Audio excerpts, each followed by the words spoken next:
RCC foot bridge চালু হওয়ার আগে একটি পিলার ঢেবে গিয়ে ফেটে গেল ব্রিজ। ঘটনাটি ঘটেছে সিপাহীজলা জেলার মোহনবুক আড্ডি ব্লকের অন্তর্গত শীতল নম্বর বাড়ি থেকে বেনিয়াছড়া গ্রাম পঞ্চায়েত পর্যন্ত একটি আরসিসি ফুট ব্রিজ নির্মাণ করা হয়েছে গোমতী নদীর উপরে। এই ফুট ব্রিজের 3টি আরসিসি পিলারের মধ্যে গত দুদিনের ভারী বৃষ্টিতে গোমতী নদীতে জল বেড়ে গিয়ে জলের স্রোতে একটি পিলার মাটির অনেক নিচে ঢেবে যায় এবং ফেটে যায় ব্রিজ।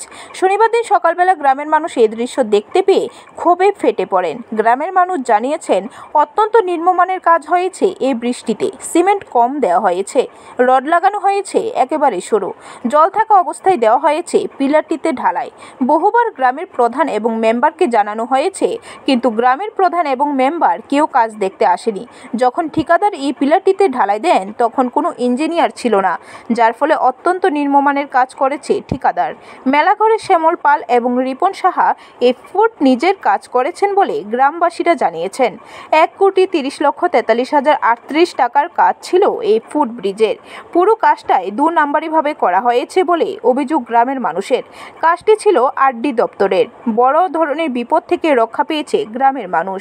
পুরো ব্রিজ ভেঙে নতুনভাবে করার দাবি জানিয়েছে বেনিয়াছড়া গ্রাম পঞ্চায়েত এলাকার মানুষ। যদি পুরো ব্রিজ না ভেঙে নতুনভাবে করা না হয় তাহলে কাজ করতে দেওয়া হবে না বলে হুমকি দিয়েছে গ্রামের মানুষ।